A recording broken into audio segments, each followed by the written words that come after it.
Quem vocês acham que pode ter passado o cianeto para que Gowen conseguisse se livrar da forca? Na época fizeram uma investigação militar e concluíram que ele sempre teve o cianeto com ele e poderia ter escondido no trato intestinal e nas próprias dependências da cela, como atrás da pia, partes internas do vaso, etc. Durante muito tempo, historiadores defendiam que Goering sempre teve com ele o cianeto durante os 11 meses do julgamento de crimes de guerra em Nuremberg.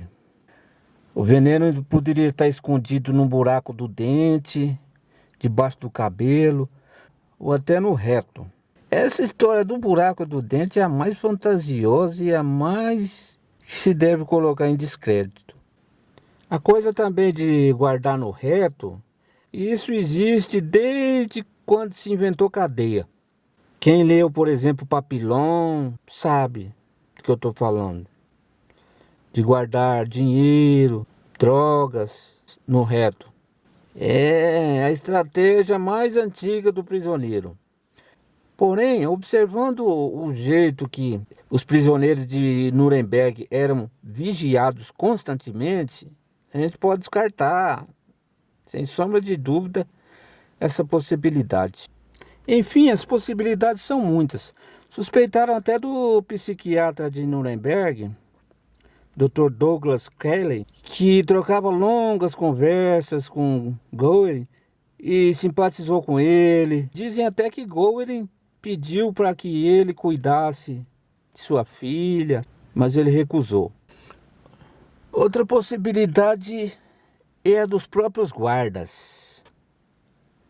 Como diz o poeta romano Juvenal, quem montará a guarda aos próprios guardas? Dizem que Goering era um mestre da manipulação. Falava um inglês razoavelmente bom. Porém, os guardas americanos em Nuremberg receberam ordens de não confraternizar ou fazer amizade com os prisioneiros. Mas também foram informados de que, se um prisioneiro lhe fizer uma pergunta, você poderia respondê-la. E aí, isso acabou deixando uma área cinzenta suficiente para Goering estabelecer suas artimanhas.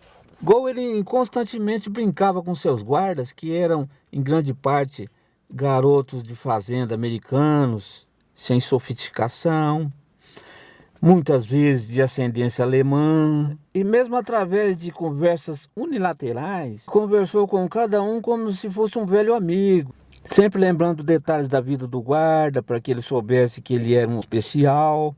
Se um guarda, por exemplo, sonhava ser piloto, o Goering tinha intermináveis histórias de seu tempo de piloto de caça na Primeira Guerra Mundial, além do fato dele ter condecorado Charles Lindbergh, uma lenda nos Estados Unidos. Já outros defendem que alguém lhe passou o veneno pouco antes da data marcada para a morte. Talvez um oficial americano, a quem ele teria subornado com um relógio, um oficial da SS, que o teria levado dentro de um sabonete, ou mesmo a mulher, M, que eu teria passado da boca dela para a dele num verdadeiro beijo da morte durante sua última visita. No entanto, em fevereiro de 2005, aparece a bomba. Fui eu que dei o cianeto a Goering. Deixa o link na descrição porque todos conhecem a historinha. Houve outras suspeitas que eu nem citei aqui também, como a de um jornalista austríaco que deixou uma pasta de elástico contendo o cianeto, onde Goering iria se sentar nos bancos de Nuremberg, mas que foi desmentida depois. Houve a historinha do outro guarda que era subornado, enfim. Eu, particularmente, ficaria com a versão do Stylers. Ainda mais que envolve romance. Junto à sua nota de falecimento, Goering deixou outra para o comandante da prisão, dizendo que nenhum dos guardas era culpado por não encontrar sua ampola de cianeto. Ele havia chegado à prisão com a ampola escondida em um pote de creme para cabelo. Essa preocupação de Goering de deixar outra nota de falecimento para o comandante da prisão, isentando os guardas de culpa, é uma quase confissão de que foram mesmo os guardas. Então, tendo quase certeza que foram os guardas, a historinha mais plausível é a do Sr. Stylers, de 2005. A historinha romântica da ampola de cianeto na caneta, como se fosse um remédio. Goring deixou cartas de suicida curiosas. Uma delas diz o seguinte: acho de extremo mau gosto encenar nossas mortes como um show para repórteres, fotógrafos e curiosos famintos por sensacionalismo. Esse grande finale é típico das profundezas abismais sondadas pelo tribunal e pela acusação. Puro teatro do começo ao fim. Entendo perfeitamente que nossos inimigos querem se livrar de nós, seja por medo ou ódio. Mas serviria melhor à reputação deles fazer o feito de maneira militar. Eu mesmo estarei morrendo sem toda essa sensação e publicidade. Não sinto a menor obrigação moral ou de outra natureza de me submeter a uma sentença de morte ou execução por meus inimigos e aqueles da Alemanha. Prossigo para o além com alegria e considero a morte como uma libertação. Por esta razão, então, escolhi morrer como o grande Aníbal. Goering se comparar a Aníbal é muita pretensão, e por aí se mede o ego de Goering. Era o maior ego do Terceiro Reich. Depois de Alexandre Magno, vem Aníbal, como o segundo maior. Aníbal matou 70 mil romanos e foi ganhando até encurralar Roma. Você sabe o que é deixar Roma encurralada? É como se Napoleão ou Hitler tivesse chegado a fazer o cerco de Moscou. Nenhum dos dois conseguiram. Nem a França de Napoleão e nem a Alemanha de Hitler conseguiram cercar Moscou. Para Goring se comparar a Aníbal, ele teria que ter chegado às portas de Moscou e encurralar o Exército Vermelho. Mas a Luftwaffe dele nem conseguiu abastecer as tropas e foi o colapso de Berlim. Goering costumava ouvir em silêncio. Depois interrompia a discussão e saía da sala, retornando apenas 10 minutos depois, brilhante e ansioso. Era um milagre. Tínhamos certeza de que ele estava usando drogas. Apenas o julgamento de Goering ocupou mais de 12 dias de tempo do tribunal. À medida que os julgamentos dos outros réus continuavam, poucos conseguiram capturar a atenção mundial da maneira como Goering fez. Ele sentou-se durante o restante do julgamento, parecendo às vezes totalmente desinteressado ou completamente enojado, quando seus corréus incriminavam uns aos outros vergonhosamente, transferiam a culpa para subordinados ou alegavam que documentos eram falsificados. Pareceu irônico a alguns observadores que na derrota muitos prisioneiros negaram envolvimento em eventos pelos quais, se a Alemanha tivesse triunfado, eles sem dúvida teriam clamado por reconhecimento. Muitos sentiriam o olhar gélido de Goering enquanto tentavam desesperadamente salvar suas peles vendendo-se. No entanto, Goering reservava uma aversão especial às testemunhas de acusação alemãs que desfilavam pelo tribunal para fornecer testemunhos muitas vezes condenatórios contra os acusados. Essas galinhas fervendo, ele observou cinicamente, terão permissão para cacarejar e botar um ovo para os americanos? E então elas também irão para a panela grande, como todos nós. O Goering que chegou ao tribunal foi um homem recuperado das drogas e também do vício da gula. Ele emagreceu bastante. Ou seja, o Goering que chegou no tribunal estava preparadíssimo. Em outra matéria dizem, Hermann Göring falava inglês fluentemente.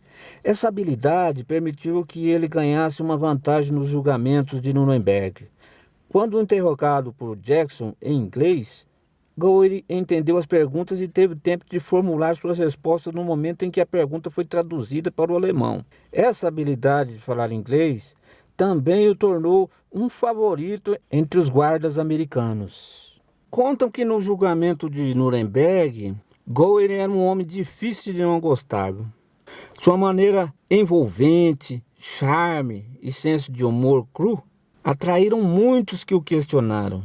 E apesar de sua reputação brutal, a maioria achou difícil não gostar dele. E, no entanto, ele provou ser um homem difícil de questionar. Há até um fato curioso envolvendo o promotor Jackson, que é o seguinte: as coisas finalmente chegaram ao auge durante uma troca amplamente divulgada sobre os planos secretos dos nazistas antes da guerra para ocupar a Renânia. Jackson, tentando estabelecer a natureza tortuosa desses preparativos, descreveu-os como sendo de um caráter que era mantido inteiramente em segredo de potências estrangeiras. No entanto, o Goering respondeu sarcasticamente: "Não creio eu. Me lembro de ter lido previamente a publicação dos preparativos de mobilização dos Estados Unidos." E o tribunal então explodiu em gargalhadas. E Jackson, enfurecido, jogou seus fones de ouvido no chão, frustrado. Com a voz trêmula de raiva, Jackson se dirigiu aos juízes: "Eu, respectivamente, apresento ao tribunal que essa testemunha não está sendo receptiva e não esteve neste interrogatório." A atitude arrogante e desdenhosa de Goering em relação ao tribunal está dando a ele o julgamento que ele nunca deu a uma alma viva e nem aos mortos também. Outro ponto interessante do julgamento de Nuremberg diz sobre o interrogatório de Rudenko, da parte da Rússia, mais precisamente sobre anexações que a Alemanha intencionava fazer caso tivesse vencido a guerra contra a Rússia, né? Em dado momento, o Goering diz: "Eu protesto contra a anexação da Crimeia ou dos Estados Bálticos. Eu não tinha razão para fazê-lo. Naquele momento não tínhamos terminado a guerra." Aí Rudenko diz: "Nesse caso, você considerou a anexação dessas regiões como um passo a ser dado depois que a guerra fosse vencida." No que Goering responde: "Eu, sendo um velho caçador, agi de acordo com o princípio de não dividir a pele do urso antes que ele fosse abatido." "Entendo", Rudenko disse. "A pele do urso deve ser dividida somente quando os territórios forem completamente tomados, não é certo?" Aí Goering responde: "O que fazer com a pele só pode ser decidido depois que o urso foi baleado." E Rudenko responde: "Felizmente isso não aconteceu, né?" Goering então finaliza: "Para a sua sorte." No julgamento de Nuremberg, em sua defesa, Goering acusou também os americanos de crimes de guerra pelos bombardeios severos em Dresden, Colônia e Hamburgo, e também de Hiroshima. Talvez até lembrou que eles também eram antissemitas e racistas. A rat catcher catching rats. Is that the kind of thinking it takes to carry out state-sanctioned mass murder? Not just blind obedience, but also a belief that your victims are not human.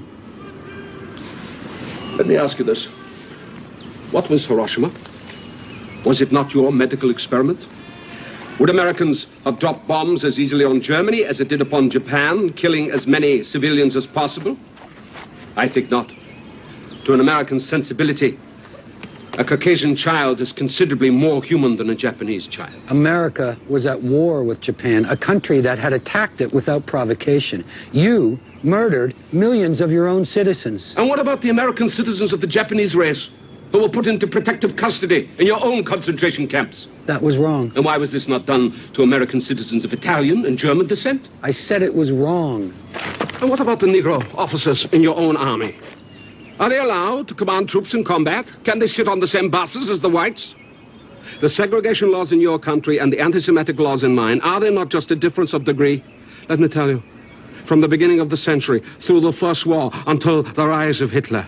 The Freemasonry of the Jewish merchants consistently undermined the German economy and the nationhood of the fatherland. That is why we made anti-Semitic laws, and why you, my friend, can never understand anti-Semitism. Why? Because you are a Jew.